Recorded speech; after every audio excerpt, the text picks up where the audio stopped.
To you, newborn child, through whom the old race of iron ends, and throughout the world the new golden one arises. The child will receive life from the gods, and with the gods, he will see heroes mingled, and he himself will be counted among them. With virtuous patriotism, he will rule the whole world in peace.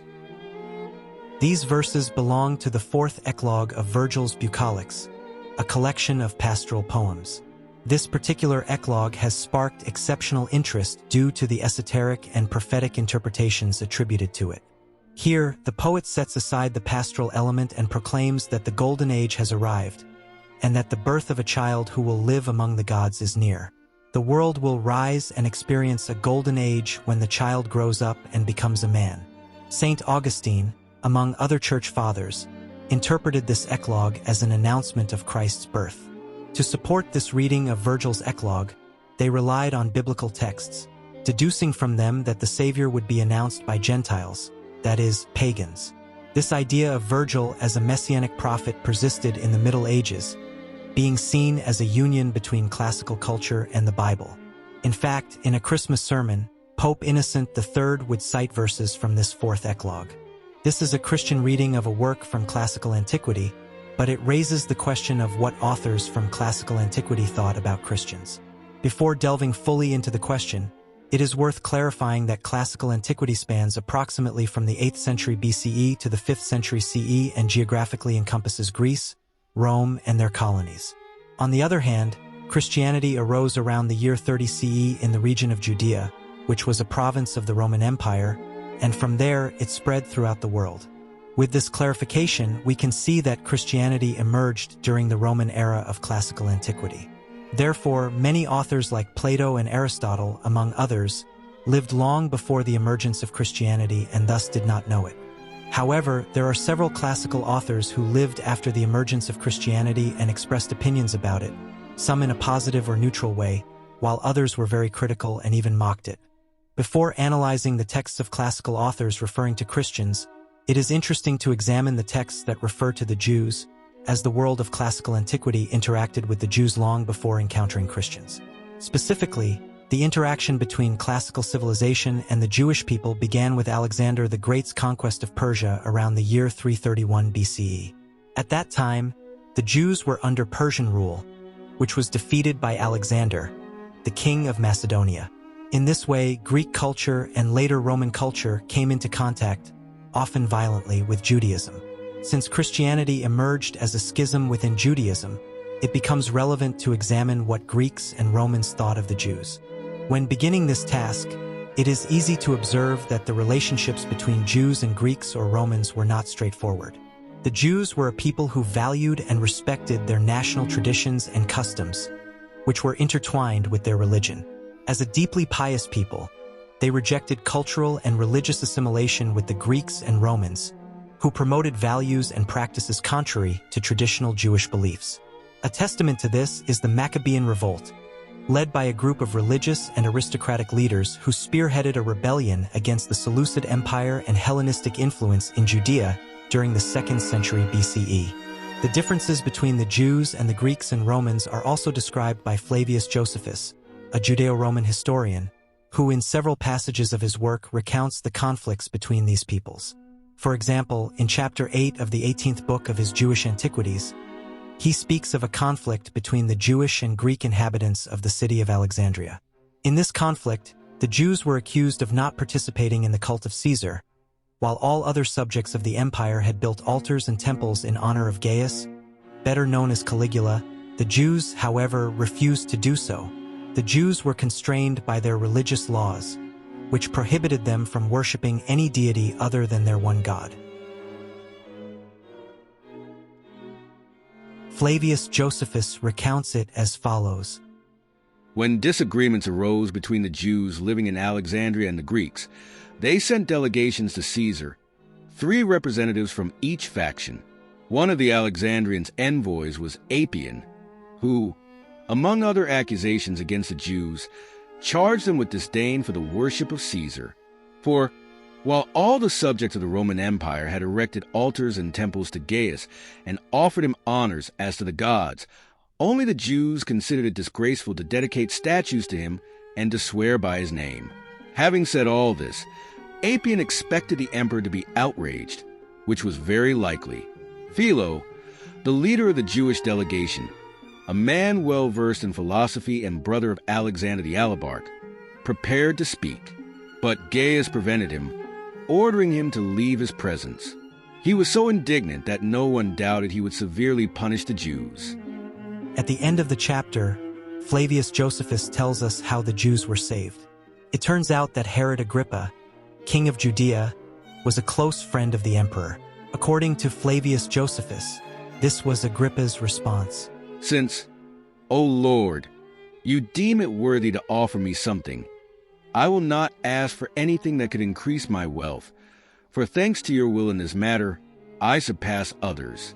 I ask for something that will grant you the glory of piety, and contribute to God helping and favoring you, and to me, it will bring the glory of knowing that I have received from you all that I have asked.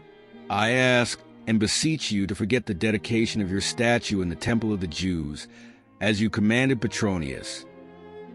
Caligula, the emperor, accepted his friend's request. Thus, the issue was resolved. However, this episode reveals how conflicts arose due to religious differences. The Greeks and Romans, being polytheists and worshipping anthropomorphic gods, could not understand the religion of the Jews, whose God was not represented in images or sculptures. Furthermore, both sides viewed each other's rites and ceremonies with disdain. It is also worth mentioning the ignorance and slanders held by the Greeks and Romans about the Jews, some of which later transferred to the Christians. One such slander was the accusation that the Jews worshipped the head of a donkey in their temple.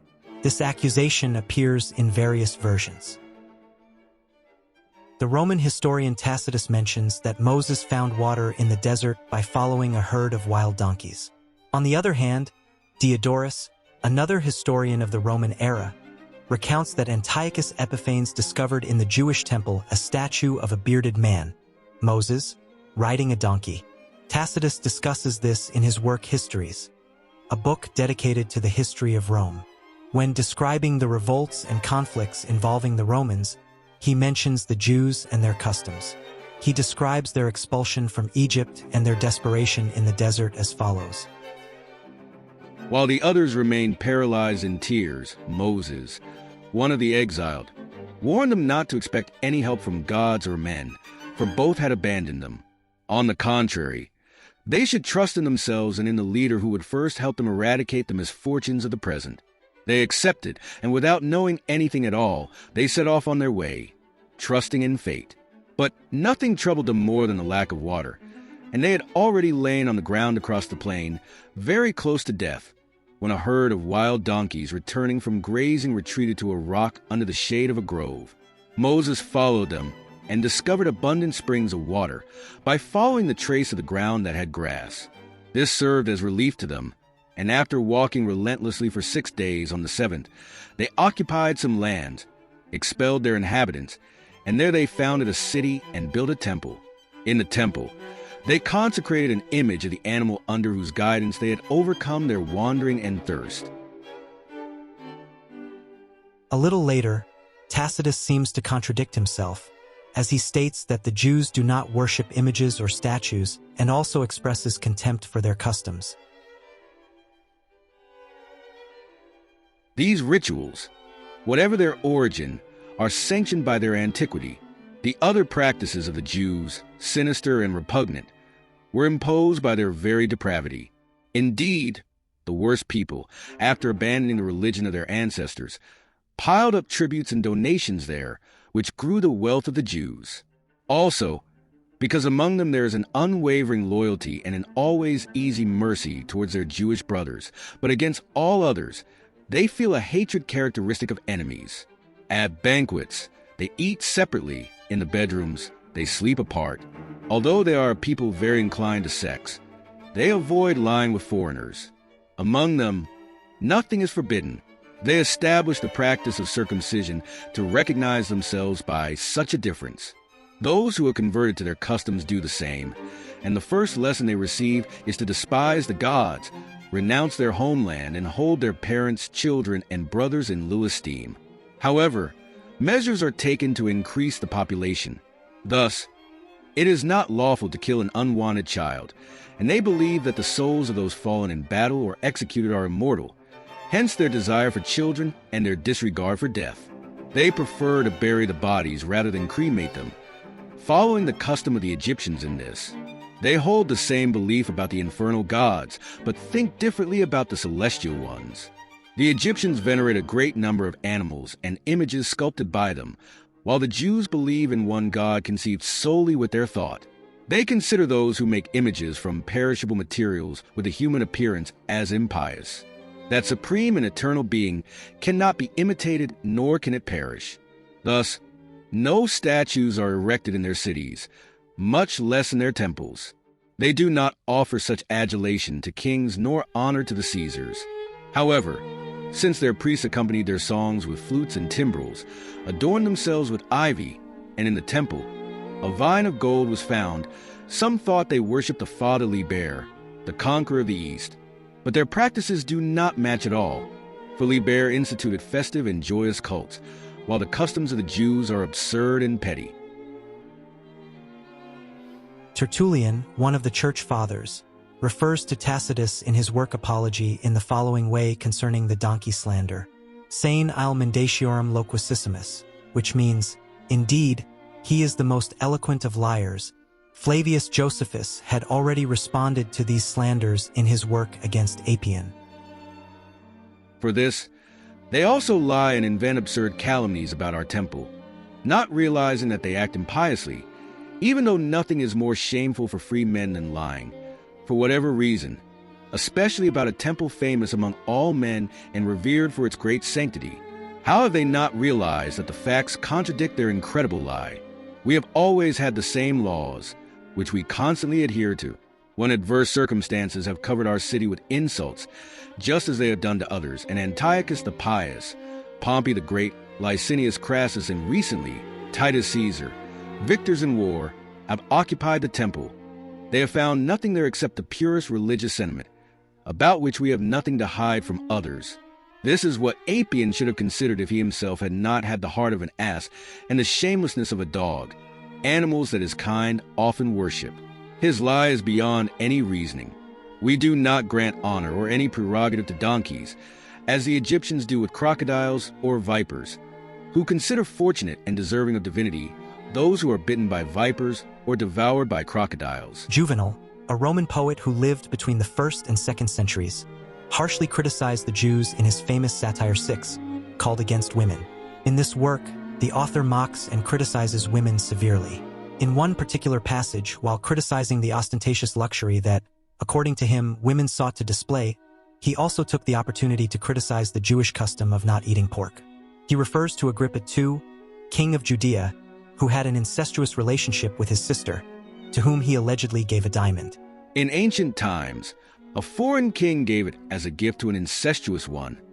Agrippa gave it to his sister in that land where the kings observe the Sabbath barefoot, and a long-standing clemency allows pigs to die of old age.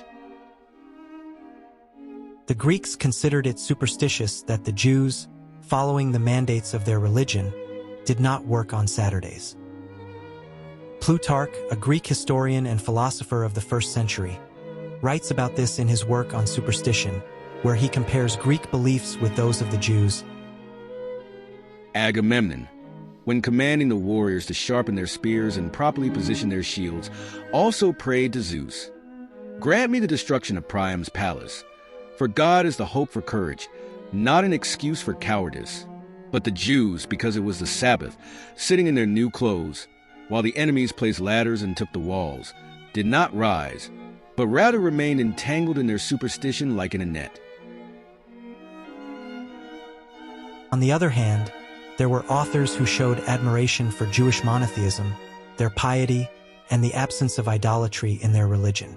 For example, Pliny the Elder, a Roman historian of the 1st century, speaks with admiration of the Essenes, a sectarian Jewish group known for their ascetic lifestyle, dedication to the community, and rigorous religious practices. However, in other passages, he expresses negative views about the Jews. In his work Natural History, he writes, "The Essenes avoid the shores of the Asphaltites as far as they cease to be harmful. They are a unique and admirable people above all others in the world, living without any women, renouncing all romantic relations without money, in the company of palm trees. Every day the number of those who go to live there is renewed in equal measure, for many are drawn to them. Those who, tired of life, are led by fate, with its fluctuations, to adopt the customs of these people. Thus, an incredible thing to say, for thousands of years, a people is eternal where no one is born. So fruitful is the discontent with the lives of others for them." Finally, the incomprehension the Romans had about the Jewish religion is evident in this verse from the Pharsalia, an epic poem composed by Lucan that narrates the civil war between Caesar and Pompey. In this line, the author has Pompey speak about the peoples he has conquered, including Judea, saying, "The Cappadocians fear my standards, Judea given over to the worship of an undefined god." An imprecise god, clearly showing the astonishment caused to the Romans by the lack of images or representations of God in the Jewish religion. Apuleius, in his work The Golden Ass, where the protagonist is transformed into a donkey by a magic potion and endures various hardships and adversities, seems to refer to the Jewish religion, or perhaps Christianity, when describing the customs of the wife of a miller who buys Lucius, the protagonist transformed into a donkey. The narrator tells us that this woman is of bad habits, and regarding her religious beliefs, he says, "She despised and trampled upon divine powers. For all religion, she sacrilegiously proclaimed the existence of a single god." Let us not forget that we are talking about a pagan author who lived in the 2nd century CE. However, if the Greeks and Romans regarded the Jewish religion with misunderstanding and disdain, the misunderstanding and disdain they showed towards Christians, who began to appear around the year 33 CE, were even greater. Despite this, the number of Christians would grow until Christianity became the official religion of the Roman Empire in the year 380, with the Edict of Thessalonica under the rule of Theodosius the Great. In Tacitus's Annals, a work that covers Roman history between the years 14 and 68 CE, section 44 of Book 15 describes how Nero, seeing that the people blamed him for the Great Fire of Rome in the year 64, decided to blame the Christians and subject them to painful and inhumane punishments. It is considered that the persecution of Christians began with the Great Fire of Rome. As a result, to put an end to the rumors, Nero presented as guilty and subjected to the most elaborate tortures those whom the common people called Christians, hated for their disgraceful acts. The one from whom they took their name, Christ, had been executed during the reign of Tiberius by the procurator Pontius Pilate. The abominable superstition, temporarily suppressed, broke out again not only in Judea, the origin of the evil, but also in the city, the place where all sorts of atrocities and disgraceful acts converged from all sides. The case was that those who openly confessed their faith were initially arrested, and then, by denunciation from those, a vast multitude was arrested, and they were convicted not so much for the accusation of the fire as for their hatred of humankind. But to their punishment was added mockery, so that they perished torn apart by dogs after being made to wear the skins of wild beasts, or, once nailed to crosses as night fell, they were burned so as to serve as lighting during the night. Nero had offered his gardens for such a spectacle and held circus festivals mingling with the common people, dressed as a charioteer or riding in the chariot. Therefore, even if they were guilty and deserved the highest punishments, they provoked pity, considering that they perished not for the public good, but to satisfy the cruelty of one alone. In the year 111 or 112, Pliny the Younger, an administrator of the empire, wrote to Emperor Trajan asking how to proceed with Christians. In this letter, the following can be read. "It is my custom, sir, to submit all questions on which I have doubts to your consideration. For who, indeed, can better guide my uncertainties or instruct my ignorance? I have never participated in trials against Christians. Therefore, I do not know what activities and to what extent they are usually punished or investigated. I have doubted whether there is any difference based on age, or if the tenderest childhood is not in any way different from adults, whether forgiveness is granted for repentance, or whether it is of no use to one who has been a Christian to cease being one, whether the name itself is punished, even if there is no crime, or whether crimes are implicit in the name. Meanwhile, I followed this procedure with those who were brought before me as Christians. I asked them if they were Christians. To those who said yes, I asked a second and third time, threatening them with punishment. Those who persisted, I ordered to be executed. I had no doubt, indeed, that, regardless of what they confessed, certainly that obstinacy and inflexible persistence should be punished. There were others possessed by similar madness whom I ordered to be sent to Rome, since they were Roman citizens. Later, in the course of the investigation, as usually happens with the expansion of the accusation, numerous variants appeared. I was presented with an anonymous pamphlet containing the names of many people. Those who said they were not or had never been Christians, I decided to release after they had invoked the gods, with me instructing them on what to say, and had made sacrifices with wine and incense to an image of yours, which I had ordered to be placed for this purpose next to the statues of the gods, and also had blasphemed against Christ, none of whose actions are said to be compulsory for those who are true Christians. Others, denounced by an informant, said they were Christians, then denied it, claiming that they had indeed been, but had ceased to be so, some for 3 years, others for even more years, and some even for over 20 years. All these also venerated your image and the statues of the gods and blasphemed against Christ. Furthermore, they claimed that all their guilt or error was that they had been accustomed to meet on a certain day before dawn and alternately sing a hymn in honor of Christ, as if he were a god, and bind themselves with an oath not to plot any crime, but to avoid theft, robbery, adultery, breaking their word, or refusing to return a deposit when asked. That, once these ceremonies were performed, they used to separate and then meet again to take food, but normal and harmless food, that they had ceased doing this after my edict, in which, according to your instructions, I had forbidden secret societies. For all these reasons, I considered it very necessary to inquire through 2 slaves, who were said to be deaconesses, what was true, even by torture. I found nothing but a perverse and excessive superstition. Therefore, after postponing the hearing, I hastened to consult you, for it seemed to me that this was a matter worthy of your advice, especially because of the number of those involved. For many people of all ages, social classes, and even both sexes are and will be called before the court.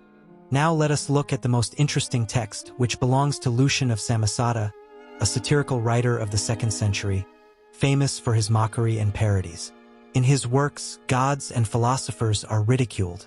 In his story titled The Passing of Peregrinus, Lucian tells the life of a philosopher named Peregrinus, whom he portrays as a charlatan seeking fame. After being exiled for a shameful incident, Peregrinus becomes a Christian, but only to take advantage of true Christians. Lucian describes him as follows. It was then precisely when he came to know the admirable doctrine of the Christians, during his stay in Palestine, when he dealt with their priests and scribes. And what do you think? In no time, he discovered that they were all innocent children, and that only he was a prophet, the high priest, the synagogue leader, everything in short. Some sacred books he would annotate and explain. Others he wrote himself. In a word, they regarded him as a divine being, used him as a legislator, and sent him letters as their chief. They still worship that great man who was crucified in Palestine for introducing this new religion among men. Arrested for this reason, he ended up in prison, which earned him even greater fame for the later stages of his life and for the reputation of being a miracle worker, which he so desired. Well, as soon as he was in prison, the Christians, considering it a misfortune, moved heaven and earth to secure his release. Finally, since this was impossible, they at least made sure he received care, and not just any care, but with all the interest in the world. And already at dawn, one could see a real crowd of old men, widows, and orphans at the prison gates, and even the leaders of his sect slept with him in prison after bribing the guards. Then all sorts of delicacies were brought in, sacred speeches were made, and the excellent pilgrim, he still carried that name, was called their new Socrates. Moreover, even from certain cities in Asia, envoys from Christian communities came to help defend and comfort our man, because it is incredible how quickly they act as soon as such a thing is made known. And it's that, just to put it briefly, he doesn't have any property. And you already see how money from these people goes into the pockets of Pilgrim due to his conviction. They helped him, and not a little, financially. And the unfortunate ones firmly believe that they will be immortal and live forever, which is why they despise death, and many even gladly surrender to it. Moreover, their founder convinced them that all were brothers. And so, from the first moment they commit this crime, they renounce the Greek gods and instead worship that crucified philosopher and live according to his precepts. For this reason, they despise material goods, which they consider communal property, although they have accepted these principles without complete certainty. For if any magician, sorcerer, or man who knows how to take advantage of the circumstances presents himself, he quickly becomes rich, leaving those simple men deceived. Thus, he left his hometown for the second time, ready to travel the world. With the Christians as his only support, thanks to whose protection he thrived. And so he lived for a while. Later, however, and because he had committed some fault against them, he was seen, I believe, eating forbidden foods. He found himself helpless, without their protection, and then thought he had no choice but to retract and demand the return of his property from the city. And indeed, he presented a memorandum and demanded the delivery of the property by order of the emperor. But the city also sent an embassy, and in the end he achieved nothing, except for the declaration that he should stick to his original decision, as no one had forced him into it. Lucian accurately, though superficially, describes the customs and beliefs of early Christians. For instance, he mentions the existence of sacred books and liturgical commentaries, the communal sharing of goods, the support given to imprisoned Christians, the bribing of guards, and efforts to free prisoners are also accurately depicted. These practices are also recounted in texts such as the martyrdom of Pionius, the martyrdom of Perpetua and Felicity, and in ecclesiastical history by Eusebius of Caesarea. Christian sources also confirm the themes of immortality and contempt for death described by Lucian. Even the fraternity among Christians and the communication between churches in different places are corroborated by Christian documents. The simplicity and naivety of early Christians are also attested to by apologists like Justin Martyr. It is evident that Lucian of Samosata had some knowledge of Christianity, albeit at a basic level. It is also clear that he was unaware of Christian terminology, as he likens Christianity to other religious groups of his time. Lucian also seems unaware of the existence of various dissident Christian groups, such as the Gnostics. From studying the text, it can be seen that Lucian, like many of his pagan contemporaries, regarded Christianity as just another superstition. However, unlike others who viewed Christianity as a threat, Lucian appears to consider it harmless. Centuries later, in the 10th century, during the medieval period, the Suda was created, a sort of encyclopedia compiling various topics on history, literature, biographies, and more. It gathers information from a wide range of ancient and medieval sources, many of which have been lost. This monumental encyclopedia offers the following description of Lucian. Lucian of Samosata, called the abuser or the defamer because he mocks even the divine in his dialogues. He lived under Emperor Trajan, and later, it is said that he was torn apart by dogs because he had fought against the truth with fury. Indeed, he attacks Christianity in the life of Peregrinus, and that unfortunate man even insults Christ.